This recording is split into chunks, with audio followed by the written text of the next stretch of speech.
Olá, sejam bem-vindos ao canal Lendo com a Beth para a continuação da leitura do livro de Francisco Faus, Autodomínio, Elogio da Temperança. Boa leitura.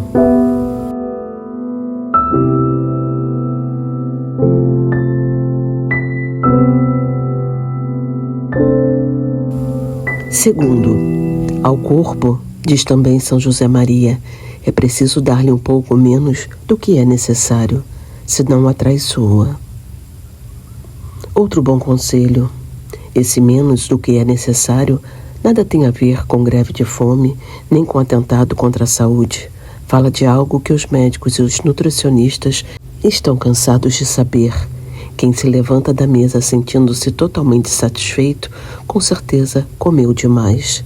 Quem se levanta com um pouco de fome, porque evitou carregar a mão, porque não repetiu sem necessidade, está no ponto certo. Essa moderação lhe fará bem à saúde e à alma. Muitos médicos e nutricionistas vão além e, por caminhos puramente técnicos, reencontram a antiquíssima prática espiritual do jejum, que, por sinal, ajudou inúmeros monges a alcançar idades muito avançadas. Pratique o jejum, aconselham, experimente um dia por semana ou um dia por mês no mínimo, ficar só tomando líquidos e uns poucos gramas de alimento sólido.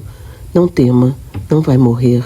Pelo contrário, esse jejum vai purificar o seu organismo e você se sentirá muito melhor.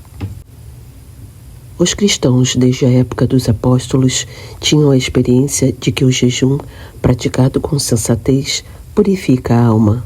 Por isso, atos ou decisões importantes eram muitas vezes preparados com o jejum. Os Atos dos Apóstolos contam, por exemplo, que na igreja de Antioquia celebravam o culto do Senhor depois de terem jejuado. Atos 13:1. E que quando o Espírito Santo envia Barnabé e Paulo para missões da Ásia Menor, jejuando e orando, impuseram-lhe as mãos e se despediram deles. Atos 13:3. Acabada essa primeira missão, em cada igreja instituíram anciãos e, após orações com jejuns, encomendaram-nos ao Senhor, em que tinham confiado. Atos 14:23. Como se vê, o jejum era habitual.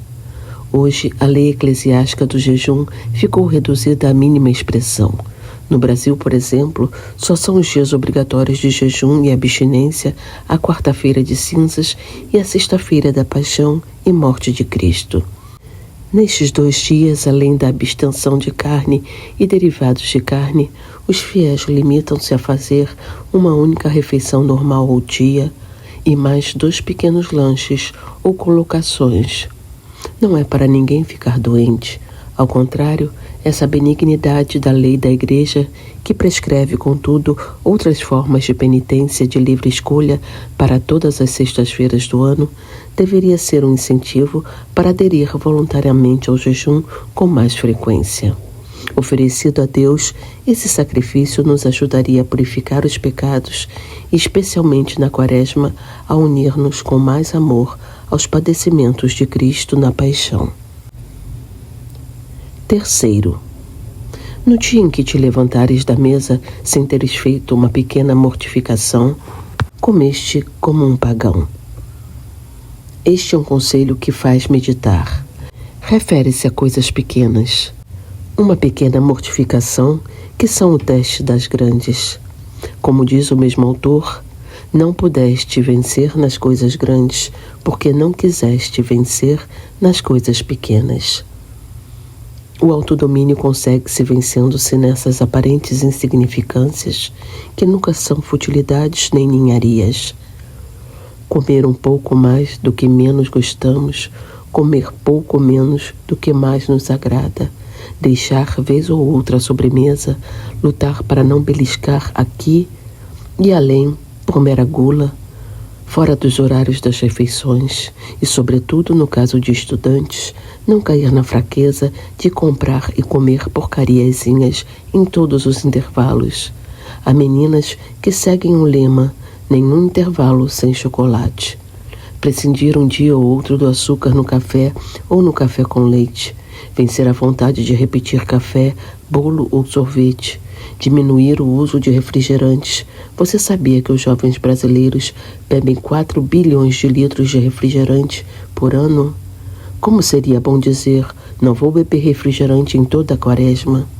Também evitar queixas sobre a comida, a não ser que sejam precisas para corrigir defeitos notáveis.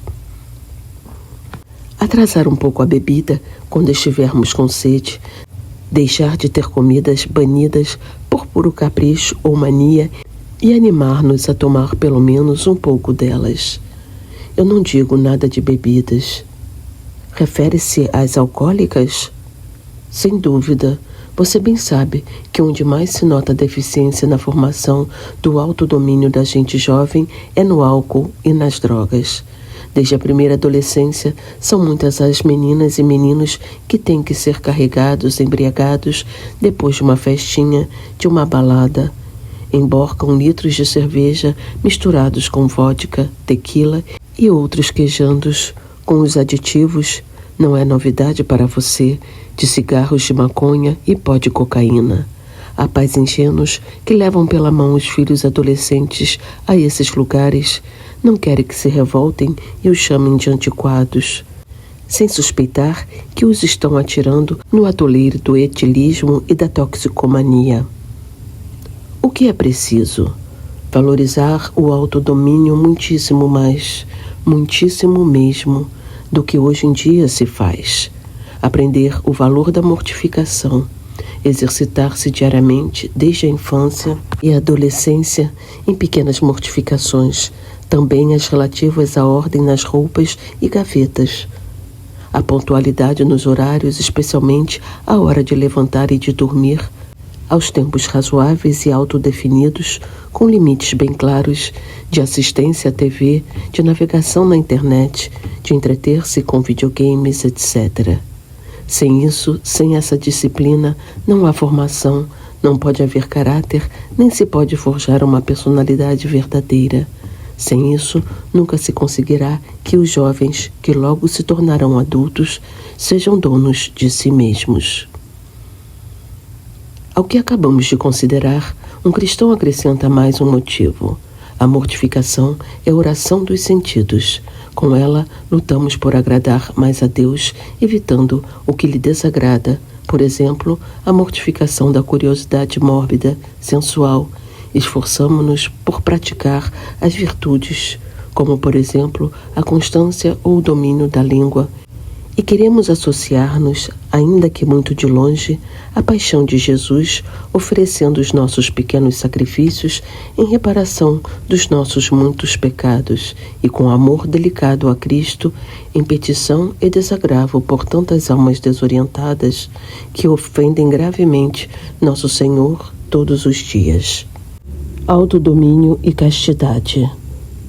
Você vê, leitor meio cansado, que estamos chegando ao final destas nossas reflexões. Não vejo, mas se o senhor diz... Não vê, mas podia prever. Antes dizíamos que só nos deteríamos nas partes principais da temperança, como diz São Tomás de Aquino, ou seja, nas 2 espécies de temperança propriamente dita, a moderação dos desejos da gula e a moderação dos desejos sexuais. Sobre comer e beber, falamos amplamente. Temos ainda de falar do sexo. É interessante e acho que hoje faz uma falta enorme dar esclarecimentos sobre este assunto. Estou plenamente de acordo e, ao mesmo tempo, sentindo um mal-estar inevitável. Por quê? Pelo seguinte, falar do controle da gula é mais fácil que falar do controle do sexo. Todos podemos entender que comer e beber demais faz mal, mas nem todos entendem que moderar o sexo e orientá-lo por ideias elevadas seja um grande bem. Para ajudá-los a compreender, seria preciso expor bastante extensamente as noções antropológicas e teológicas que centram o tema do sexo na sua verdadeira perspectiva. Infelizmente, isso não é mais possível nestas páginas, que devem ser breves. Precisaríamos, no mínimo, de um livrinho igual a este, Por isso, peço ao leitor que me perdoe se começo estes parágrafos convidando-o a ler alguns livros, excelentes todos, sobre estas matérias, que cito em nota de pé da página. Cristo e o Nosso Corpo, André Leonard. Segunda edição, Quadrante, São Paulo, 2017. Amor e Casamento, Cormac Burke. Segunda edição, Quadrante, 2017. 270 perguntas e respostas sobre sexo e amor. Rafael Lano Cifuentes. Segunda edição, Quadrante, 2017. As crises conjugais.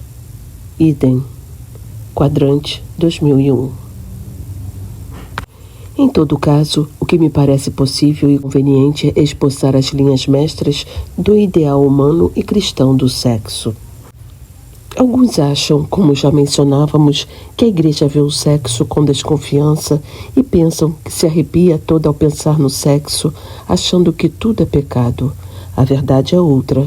A igreja treme de respeito e de veneração diante da grandeza do sexo, dom de Deus ao homem, um bem concedido para ser expressão de um amor grande, eterno e verdadeiro, reflexo do amor divino e uma participação consciente no poder criador de Deus. A fé cristã, por assim dizer, não sofre por medo do sexo, sofre sim por medo de que o sexo, uma realidade tão boa e bela, tão divina, possa ser profanado. Bem sabe a igreja que nos dias atuais o sexo é cada vez mais aviltado. Nelson Rodrigues, que não foi exatamente um pregador puritano, reconhecia essa degradação do sexo com a sua expressividade característica. No dia em que o sujeito perder a infinita complexidade do amor, cairá automaticamente de quatro para sempre. Sexo como tal, e estritamente sexo, vale para os gatos do telhado e os vira-latas de portão. Ao passo que no homem o sexo é amor. Envergonha-me estar repetindo o óbvio. O homem começou a própria desumanização quando separou o sexo do amor. Perdido o sentido da vida, perdido o norte do amor de Deus e esquecida a grandeza da nossa condição de filhos de Deus, chamados à santidade e à vida eterna, o sexo torna-se uma coisa, objeto de consumo e desfrute. Rebaixa-se ao nível da cerveja, do vinho, do cigarro, dos waffles. Reduz-se a objeto para desfrutar e jogar fora, quando for usado. Por mais que se cerque da retórica romântica do amor e da paixão, o sexo de telenovela, que é o sexo de boa parte da sociedade, é puro egoísmo, triste consumismo trivial e efêmero. O surpreendente é que pessoas que praticam o sexo com esta mentalidade, quando um dia amam ou acham que amam de verdade, se espantem da sua incapacidade de manter esse amor. O casamento não faz milagres. O egoísta continua a ser egoísta, o intratável, intratável, o trapaceiro, mentiroso, como sempre foi. Há todo um rebaixamento da grandeza e da dignidade divina do ser humano que certas psicologias de moda, muitas delas já emboloradas de velhas, certas sociologias massificantes, certas pedagogias aleijadas e ainda um tipo cada vez mais comum de religiosidade, feita de agnosticismo, esoterismo, sentimentalismo barato, coquetel New Age e ignorância, se encarregam de apequenar cada vez mais. Neste mar da ignorância e critérios deformados, o mais fácil é seguir a correnteza. Hoje todos pensam assim. Outra coisa é atraso, é não perceber a evolução dos tempos, dos costumes e da moral. Cacarejam os ignorantes e enfatuados. Bem lhes poderia responder um filósofo pagão dos tempos do imperador Nero, o famoso Sêneca, que dizia há quase 2000 anos, escrevendo a Lucilo: uma das causas dos nossos males é que vivemos por imitação dos outros, em vez de nos governarmos pela razão, deixamos-nos levar por aquilo que é costume. As coisas que não quereríamos imitar, se as fizessem poucos, mal começam a fazê-las muitos, nós as seguimos, como se o fato de serem mais frequentes as tornasse mais honráveis. Até o erro temos na conta de retidão quando se tornou generalizado. A doutrina católica tem sido a virtude de manter acesa a tocha da verdade e da pureza, resistindo contra ventos e furacões em defesa da grandeza do homem, do valor da vida e da dignidade do sexo. É difícil resumir em poucas palavras o riquíssimo ensinamento da Igreja. Vou tentar fazê-lo com a menor extensão possível, citando trechos do substancioso documento do Conselho Pontifício para a Família, intitulado Sexualidade Humana, Verdade e Significado, 1995. É uma excelente orientação para pais e educadores que pode ser encontrada em qualquer livraria decente que recolhe muitos ensinamentos de João Paulo II. O ser humano, enquanto imagem de Deus, é criado para amar. Criado à sua imagem, Deus inscreve na humanidade do homem e da mulher a vocação e, assim, a capacidade e a responsabilidade do amor e da comunhão. A pessoa é, portanto, capaz de um tipo de amor superior. Não o amor da concupiscência, que vê só objetos com que satisfazer os próprios apetites, mas o amor de amizade e oblatividade, capaz de reconhecer e amar as pessoas por si mesmas. É um amor capaz de generosidade, à semelhança do amor de Deus. Quer-se bem ao outro porque se reconhece que é digno de ser amado. É um amor que gera comunhão entre as pessoas. Quando tal amor se realiza no matrimônio, o dom de si exprime, por intermédio do corpo, a complementariedade e a totalidade do dom. O amor conjugal torna-se, então, força que enriquece e faz crescer as pessoas e, ao mesmo tempo, contribui para alimentar a civilização do amor. Quando, pelo contrário, falta o sentido e o significado do dom na sexualidade, acontece uma civilização das coisas e não das pessoas, uma civilização em que as pessoas se usam como se usam as coisas. No contexto da civilização do desfrute, a mulher pode tornar-se para o homem um objeto, os filhos um obstáculo para os pais. É sem dúvida um amor exigente, mas nisto mesmo está a sua beleza, o fato de ser exigente, porque deste modo constrói o verdadeiro bem do homem e irradia-o também sobre os outros. Tudo isso exige o autodomínio, condição necessária para ser capaz do dom de si. As crianças e os jovens devem ser encorajados a estimar e praticar o autocontrole e a renúncia, a viver de modo ordenado, a fazer sacrifícios pessoais em espírito de amor de Deus, de autorrespeito e de generosidade para com os outros, sem sufocar os sentimentos e as tendências, mas canalizando-os numa vida virtuosa. Que achou desses trechos? Que dão uma matéria de reflexão para muitas horas, para muitos dias. Ouvir essa doutrina é como entrar num maravilhoso mundo, hoje praticamente desconhecido. Não é desconhecido. Já os primeiros cristãos praticavam a castidade de um modo que os pagãos admiravam, eles que viviam entregues a toda sorte de devassidões. Alguns cristãos foram denunciados e levados aos tribunais romanos precisamente porque eram castos. Só isso já constituía um cartão de identidade. Não se esqueça nunca, ao pensar nestes ideais cristãos, de que a castidade é uma virtude, não nasce sozinha. Como todas as virtudes, deve forjar-se no cadinho onde se fundem a graça de Deus e o esforço pessoal, mediante a nossa luta por ordenar as paixões e por guiar-nos pela razão e pela fé, coisa que, como no caso da gula, é impossível sem a mortificação. No mundo atual, fortemente erotizado, é evidente que a mortificação se torna ainda mais necessária. Por toda parte, gente na rua, outdoors, espetáculos, jornais, revistas, livros, moda feminina, internet. Há uma agressão contínua à castidade, uma estimulação artificial e massiva da fisiologia, da simples genitalidade animal, sem o menor contexto de grandeza e amor. Sexo pelo sexo, sexo como consumo e prazer. Faz pouco, um grande jornal de São Paulo publicou a resenha do penoso livro de uma jovem autora francesa, Lolita Pie, de 21 anos, nesta obra intitulada Hell Paris 75.016, a autora conta que desde a primeira adolescência mergulhou no mundo do consumismo materialista, compras, da droga e do sexo, deixando-se arrastar pela correnteza social sem a menor resistência. Um comentarista também francês sintetizava o vácuo total dessa vida com estas palavras: ela cheira, ela bebe, ela queima, mas sobretudo ela se atormenta.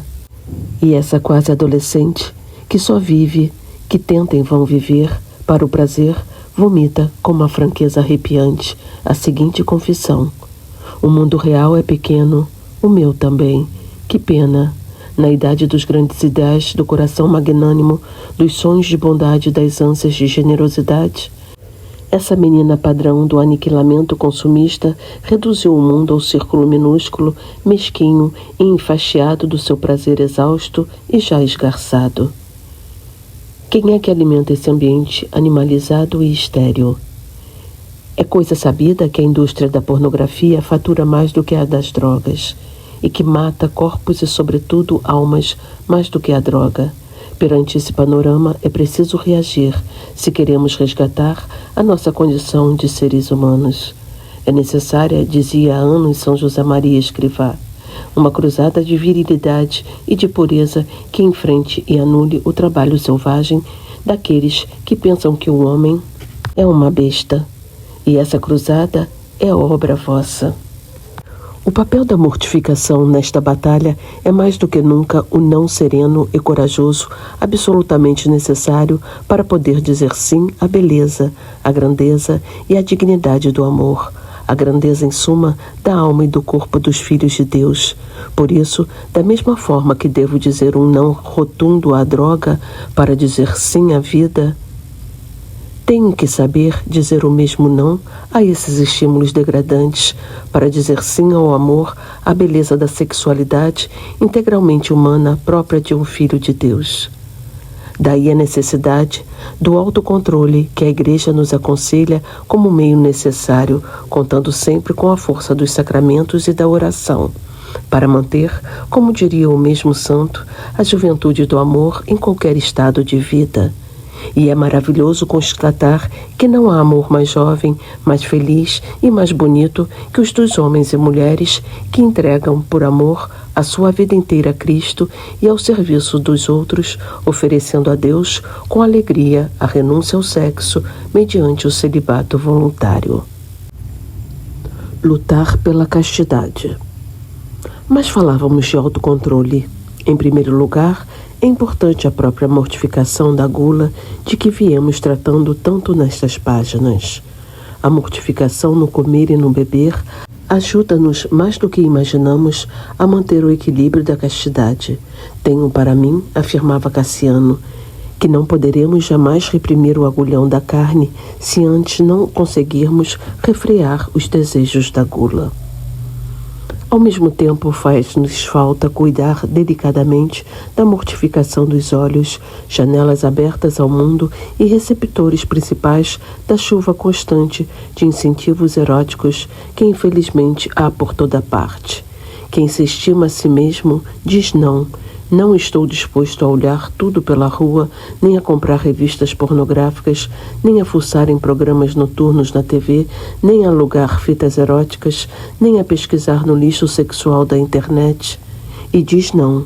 Insisto, repito, porque está decidido a dizer sim a um ideal de amor muito maior do que o mero prazer carnal que faz o homem descer abaixo do nível do cão, do rato, da girafa e do morcego, bichos muito estimáveis, mas que não têm a nossa vocação de eternidade e que, diga-se de passagem, são infinitamente mais castos do que os homens, pois ordinariamente só se acasalam em certas épocas do ano e exclusivamente para procriar.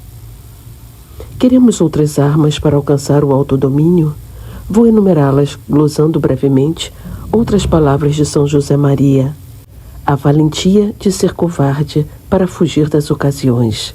Na maior parte dos casos, este é o grande segredo para não ter que repetir de modo enfadonho aquela cantiga de que a carne é fraca, não consigo me segurar. Fugir das ocasiões é evitar os lugares, um apartamento vazio, certas boates e dancerias, as situações, um carro estacionado em lugar escuro e as pessoas que facilmente nos podem arrastar para a simples explosão genital. Pense também em certos réveillões de carnavais comemorados em hotéis ou clubes em que a promiscuidade de rapazes e moças, envolta num festival de álcool, drogas e dança quase orgiástica, é convite quase inevitável para cair nos maiores abusos sexuais. Depois, a guarda atenta dos sentidos. Já falamos da vista, poderíamos recordar a importância de guardar também um ouvido, pequeno bueiro onde são despejadas diariamente 1000 gracinhas sujas.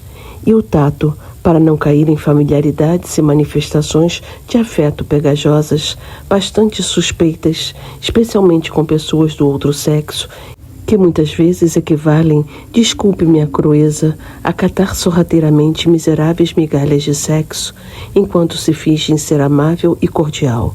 E ainda o controle importantíssimo dos chamados sentidos internos, a imaginação e a memória. Reconheçamos que 90% dos desvarios sexuais procedem do descontrole destes dois sentidos internos. Deixar a imaginação à solta, alimentada muitas vezes pelas recordações de pecados cometidos, de conversas, de filmes, de leituras, de imagens visuais procuradas, é a mesma coisa que escancarar as janelas da alma a uma série de tentações constantes e progressivas que entram como uma revoada de cupins. É a mesma coisa que acender um caldeirão de aprendiz de bruxo, de onde podem sair todas as torpezas, abusos e anomalias. É alimentar uma veia psicótica que pode vir a tornar-se doença mental, transtorno obsessivo-compulsivo, por exemplo. Quem é dono da imaginação tem 90% ganho para ser dono e senhor dos seus impulsos sexuais e dos seus sentimentos. Este autodomínio do pensamento é a chamada mortificação interior, tão ou mais importante para o senhorio da vontade como a mortificação dos sentidos. E, finalmente, temos de mencionar de novo a importância primordial dos meios espirituais que exigem concretização de propósitos e esforço perseverante. A frequência dos sacramentos, aconselha ainda São José Maria Escrivá, de modo particular, a confissão sacramental, a sinceridade plena na direção espiritual pessoal, a dor, a contrição, a reparação depois das faltas e tudo ungido com uma terna devoção a Nossa Senhora para que ela nos obtenha de Deus o dom de uma vida santa e limpa. Este último pensamento, devoção a Nossa Senhora, não é uma simples pincelada piedosa, é sabedoria e experiência milenar dos bons cristãos. Todo aquele que deseja adquirir ou melhorar a virtude da castidade, além de tudo o que anteriormente lembramos, nada melhor pode fazer do que colocar-se com inteira confiança nas mãos puríssimas da Virgem Santíssima. Posso dar aqui com absoluta veracidade o testemunho de experiências conhecidas através de longos anos de trabalho sacerdotal. Muitas vezes, não só algumas, mas muitas e muitas vezes, tenho visto a alegria com que jovens e menos jovens que se consideravam incapazes de vencer a batalha da castidade me diziam: é impressionante, segui o conselho que me deu, de invocar Nossa Senhora na hora da tentação. Mãe Puríssima, rogai por mim. Mãe Castíssima, rogai por mim. E consegui vencer facilmente e ficar com uma paz que antes não conhecia. Boa ideia! Vou procurar fazer assim, exclama o leitor, que, embora mudo nestes últimos parágrafos, não deixa de me acompanhar. Só me ocorre dizer-lhe: agradeçamos você e eu e todos o amor maternal que Maria nos dedica. Aproveitemo-nos dele, não nos esqueçamos de que Maria sempre nos acompanha com esses seus olhos misericordiosos. E enchamos o coração de segurança.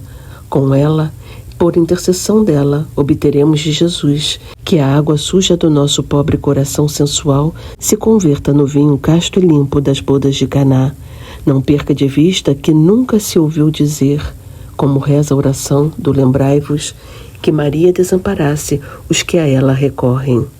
A propósito disto, talvez você já tenha lido o belo comentário sobre a confiança em Nossa Senhora que Guimarães Rosa põe na boca de Riboaldo, o protagonista de Grande Sertão Veredas. Vale a pena transcrevê-lo. O perfume do nome da Virgem, diz, perdura muito, às vezes dá saldos para uma vida inteira. Que bonito! Eu também acho, e confesso que essas coisas tocam fundo o coração, mas não é hora de alongar-se com impressões e sentimentos pessoais. Quer dizer que é hora de terminar? Exatamente, amigo leitor, que teve a paciência de me acompanhar até aqui. Agora que chegamos ao termo da nossa reflexão e precisamos pôr-lhe o ponto final, confidencio-lhe que gostaria mesmo de encerrar este livrinho em que tivemos que comentar tantos desvios, tantos abusos e tantas sujeiras, pedindo a Deus que o perfume do nome da Virgem envolva e fortaleça o coração e a conduta de todos os que, por terem lido estas páginas, sentiram nascer na alma desejos de comportar-se tal como São Paulo pedia a Tito, renunciando às paixões mundanas e vivendo neste mundo com toda a temperança, autodomínio, justiça e piedade. Tito 2:12.